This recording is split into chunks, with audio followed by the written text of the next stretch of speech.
السلام عليكم ورحمة الله تعالى وبركاته. كنتمنى تكونوا بخير وعلى خير وفي صحة جيدة دائما. معكم عبد الرحيم من قناة فيزا شنغن، قناة الهجرة والسفر والسياحة كذلك. الفيديو ديال اليوم غادي نحاول نتكلم على الفيزا. ملي كتكون عندك الفيزا وكتبغي تحولها للدراسة، مجموعة ديال الناس تواصلوا معايا بغاو هذا التراميتي هذا، بغاو هذا التريتمون وتيطلبوا مني نخدم معاهم، ولكن للاسف ما عندهمش مجموعه ديال المعلومات، ما مبريبارينش الدوسيات ديالهم. عليها قررت غنخصص هذا الفيديو، غادي نشرح لكم شنو هما التفاصيل، شنو خاصك تجي من المغرب وشنو خاصك دير هنايا وشنو اللي خاصك تسبق وشنو اللي خاصك توخر. ولكن قبل ما غادي نبداو ما نساوش نقول لكم عواشركم مبروكه ورمضان كريم وسعيد، وكنتمنى من الله سبحانه وتعالى يدخلوا عليكم الصحه والعافيه ان شاء الله. واحد المعلومه قصيره بالنسبه لبيليس، الدار البيضاء ولات كتاخذ المواعيد بواحد الطريقه مختلفه. هذا هو الموضوع اللي غادي يكون مقبل، غيكون فيديو توضيحي تفصيلي للطريقه كيفاش كيتاخذوا المواعيد ديال السياحه لاسبانيا بالقنصليه ولا بالملحقه ديال الدار البيضاء. كنتمنى ان هاد الطريقه اللي داروا بيليس في كازا تعم على جميع القنصليات، لا في طنجة لا في الرباط لا في الناظور لا في اكادير لا في تطوان، تكون نفس الطريقه باش نقولوا وداعا ونهايه ديال السماسره بصفه نهائيه. مع العلم انهم غيبقاو يخدموا بالنهار، ولكن على الاقل غادي نقصوا من داك الاحتكار ديال المواعيد والاحتكار ديال التبزنيس ومص الدماء ديال الناس واستغلال الحاجه ديال الناس للمواعيد والفيزا. المهم هذا ماشي موضوع ديال اليوم. بالنسبه للناس اللي كتكون عندهم الفيزا، سمعوني مزيان الله يرحم لكم الوالدين. الناس اللي كتكون عندهم الفيزا وكيبغيو يجيو لاسبانيا هنايا كيجيو، كاين اللي جا لاسبانيا وكيتواصل معايا. راه ما نقدرش نتواصل معاك في التليفون ربع ساعه ولا 30 دقيقه ولا 20 دقيقه، راه هادي راه مستحيل. عليها هاد الفيديو موجه لك انت وانت وانت وانت وانتي وانتوما كاملين اللي باغيين تحولوا الفيزا ديالكم من السياحه للدراسه. مع العلم انني سبق تكلمت في هذا الموضوع هذا، ولكن ماشي مشكل نعاودوه. اولا الفيزا ديالك خاص تكون فيها اكثر من 45 يوم. اكثر من 45 يوم علاش؟ باش الاجراءات ديرها هنايا يكون عندك الوقت الكافي. اول نقطه، الفيزا ديالك اكثر من 45 يوم. شنو غتجي معاك من المغرب؟ غتجي معاك حسن السيره، حسن السيره بالابوستيل ديالها، وما دير ليهاش الترجمه في المغرب، دير ليها الترجمه في اسبانيا. غتقول لي علاش؟ مؤخرا الترجمه ديال المغرب ما بقاتش كتقبل. هذه تجارب ديال ملفات دازو قدامنا هنايا، مكاتب الهجره هنايا في اسبانيا ما بقاوش كيقبلوا الترجمه ديال المغرب. كاين اللي غيقول لي راه كنا كندفعوا بالترجمه ديال المغرب، راه هاد العبد ضعيف، حتى انا دفعت بالترجمه ديال المغرب، ولكن دابا حاليا انت كتحمل المسؤوليه لراسك، ترجم فين ما بغيتي، انا غير وصلت لك المعلومه. الملف ديالك كامل باش تحول الفيزا ديالك من السياحه للدراسه. ومني كنقول الدراسه يعني غتاخذ واحد بطاقه الاقامه. ملي كتكون انت سائح وكتحول ديك الفيزا ديالك للدراسه، يعني اوتوماتيكمون راه كتدفع الدوسي ديالك لمكتب الهجره باش يعطيك بطاقه ديال الاقامه ديال الطالب، بطاقه الاقامه ديال الطالب للمده ديالها عام. الدوسي ديالك منين كيتشكل؟ اولا الدوسي ديالك منين غادي يتشكل، مناش كيتكون؟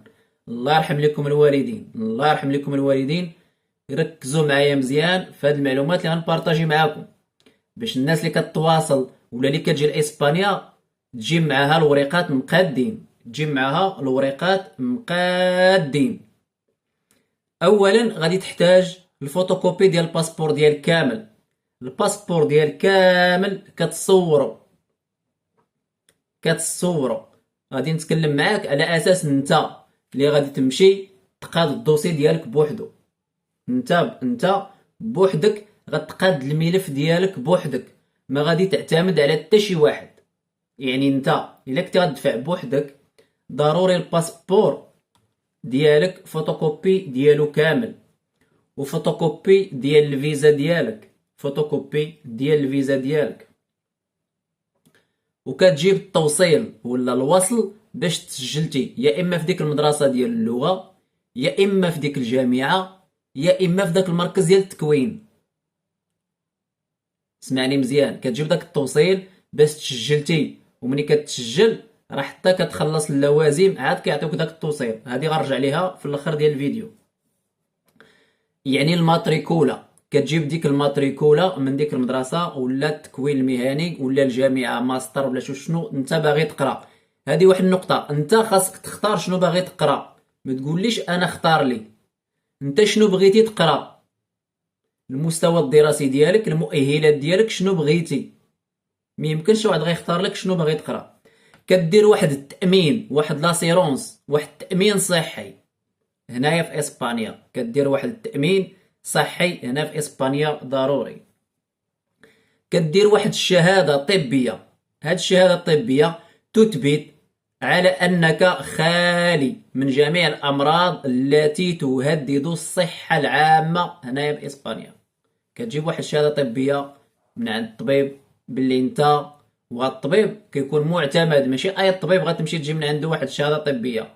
مثلا الناس اللي من المغرب راه كيجيبوا شهاده طبيه اللي معترفه بها القنصليه الاسبانيه، واحد الطبيب معتمد معترفه به القنصليه الاسبانيه بدوك الشواهد الطبيه اللي كيديروا. نتوما راكم عارفين شي كيبزنس في شي، سير عند الطبيب اللي معتمد عند القنصليه، ولا لا جيت لاسبانيا ديرها هنا في اسبانيا. حسن السيره كما قلت من المغرب الابوستيل، ودير لها الترجمه اللغه الاسبانيه، وما تكونش دايزه عليها واحد المده ديال 3 شهور. الا كنتي غدير التكوين المهني، الا كنتي غدير التكوين المهني تقرا الكرادو سيبيريور، ضروري خاص تكون عندك المعادله ديال شهاده البكالوريا. شهاده البكالوريا ضروري خاص تكون عندك المعادله ديالها، ولا البولانطي. بالنسبه للبولانطي، هو ملي كتدفع المعادله ديال البكالوريا كيعطيوك واحد التوصيل ولا واحد الوصل، واحد الدوكيمون اسميتها البولانطي، هو اللي كيخول لك انك يمكن لك دير به الانسكريبسيون، يمكن لك تسجل به تقرا بين ما كتوجد البكالوريا ديالك. البكالوريا كتوجد الماكسيموم الى طولات ولا لا تعطلات 3 شهور. كتجيب شهاده السكنه، مادام انت غتدفع هنايا المكتب الهجره ضروري خاص تكون عندك شهاده السكنه في البلاصه فين غادي تدفع، المدينه فين غادي تدفع مكتب الهجره خاص تكون عندك شهاده السكنه بلا انت تابع تما. لان القانون ديال مكاتب الهجره ماشي من اي مدينه جيتي يمكن لك تدفع في داك مكتب الهجره. كل مكتب هجره كيستقبل الناس اللي تابعين ليه باش ما كيوقعش واحد الاكتضاد في المكاتب ديال الهجره. كل مكتب الهجره عنده واحد لا ريجيون ولا واحد لا زونه تابعه ليه، ولا عقد الكرا. لان ملي غتجي لهنايا ضروري خاصك تكري، يكون عندك عقد الكراء ولا شهاده السكنه. والنقطه المهمه هو الحساب البنكي، لان مجموعه ديال الناس كيتواصلوا معايا وملي كنقول لهم راه خاصكم الفلوس ما كيفهموا والو، كتفورماط عليهم الدماغ. خاصك الفلوس واحد المبلغ تقريبا واحد 8000 ديال الاورو. 8000 ديال الاورو تقريبا راه كتجيب واحد 8 ديال المليون. 8 ديال المليون خاصك تبلوكيها في واحد الحساب بنكي. تقدر تبلوكيها هنايا في واحد الحساب هنايا في اسبانيا، وتقدر تبينها بلا راه عندك في المغرب. لان مكتب الهجره شنو كيطلب لك؟ تقول لك جيب لي كشف الحساب البنكي باللي راه انت عندك الموارد الماليه الكافيه للدراسه هنا باسبانيا. انت غتجي تقرا عام ديال اللغه ولا عامين ديال التكوين المهني، هذاك العام الاولاني شكون اللي غيصرف عليك؟ شكون اللي يخلص لك الكرا، الماكله، الترونسبور، الدراسه؟ شكون؟ يعني انت كتجيستي فيها، كتبين لهم واحد الكونت بونكير تقدر تفتحوه هنا في اسبانيا وتحط فيه الفلوس وتجيب داك كشف الحساب البنكي فيه 8000 ديال الاورو ولا 9000 ديال الاورو، ولا حساب بنكي في المغرب تمايا مبلوكي لك الاب ديالك. ولا انت الا كنتي ديجا خدام وعندك حساب بنكي ديالك كتجيب لهم هذا حساب بنكي ديالي باش مكتب الهجرة كيشد من عندك هاد الوثائق كاملين وكيدرسهم وكيجاوبك. ملي كيدرسهم كيشوف بلا انت كتوفر فيك جميع الشروط ديال طلب الإقامة ديال الطالب هنايا بإسبانيا. كيعطيك بطاقة ديالك، ضروري شهادة السكنة، عقد الكرا، كيشوف الحساب البنكي يكونوا فيه الفلوس، الماتريكولا بلا راك تسجلتي، والورقة بلا راك خلصتي المدرسة. غادي ندوزو لواحد النقطة أخرى. باش تبغي تسجل انت في هاد المدرسة ولا كتبغي تسجل في هاد التكوين المهني، راه ما كيعطيوك الماتريكولا حتى كتخلص. يا كنتي هنايا في اسبانيا يا كنتي في المغرب. بالنسبة ملي كتكون في المغرب كتبغي تطلع فيزا دراسة، راه حتى كدير انسكريبسيون في واحد المعهد ولا في واحد الجامعة، ومني كتخلصهم لي فري ديالهم كاملين عاد كيصيفطوا لك الانسكريبسيون ديالك ويصيفطوا لك الماتريكولا. حتى في اسبانيا هنايا راه حتى كتخلص ليهم المصاريف ديال التسجيل وديال الدراسة عاد هما كيصيفطوا لك الماتريكولا. يعني ما يمكنش هما غيعطيوك الماتريكولا ديال، الا عطاوك الماتريكولا غتمشي تدفع ليكسترا مخيريه وتاخذ الاقامه، مشى قريتي ولا ما قريتيش. يعني الانسان كيخلص كياخذ الوريقات بلا راك تسجلتي في هذه المدرسه مثلا ديال اللغه لمده 7 شهور ولا 8 شهور ولا 9 شهور ولا عام 12 شهر، خلصتيها ساليتي القضيه ديالك في الجامعه ولا في المدرسه، ساليتي التسجيل، ديك الساعه كدوز المرحله ديال مكتب الهجره كتجمع هاد الوثائق كاملين اللي قلت في هذا الفيديو هذا. بالنسبه للناس اللي مهتمه وخصوصا الناس اللي كتواصل معايا على ود هذا التريتمون ديال الفيزا من السياحه للدراسه باش تاخذ اقامه الطالب، هذا الفيديو راه موجه ليك وخاصك تكون بري واجد. راه ما نقدرش نشرح لك ربع ساعه ونشرح لهذا ربع ساعه وهذا ربع ساعه وهذا ربع ساعه، بزاف مع العلم ان الفيديو واضح كلشي سهل.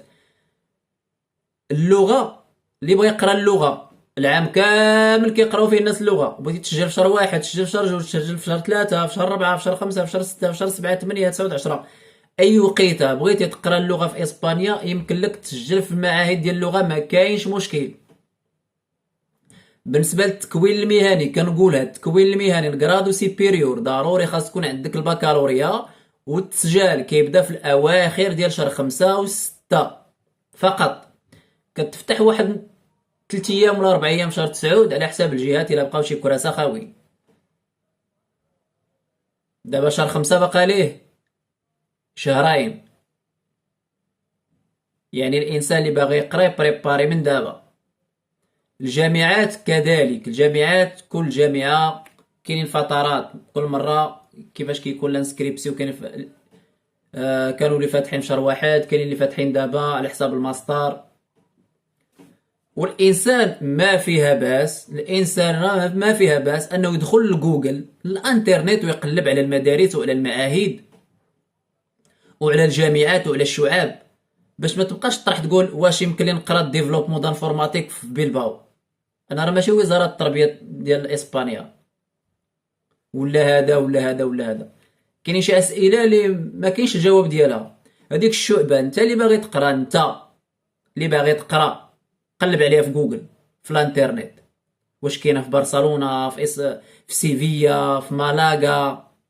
ما تخلي حتى شي واحد يقلب لك عليها، واختار المدينه فين باغي تقرا واختار التخصص. لانني انا راه ما نقدرش نقلب لك على الشعبه ديالك، انا شخصيا ما نقدرش نقلب لك على الشعبه ديالك، وما نقدرش نختار بلاصتك، ما نقدرش نختار بلاصتك، وما نقدرش نقلب لك على الشعبه ديالك، غيضيع علينا الوقت بزاف. اما الا دخلتي لجوجل ودرتي الطق غطلع لك الشعبه ديالك ويطلع لك الثمن في المدارس،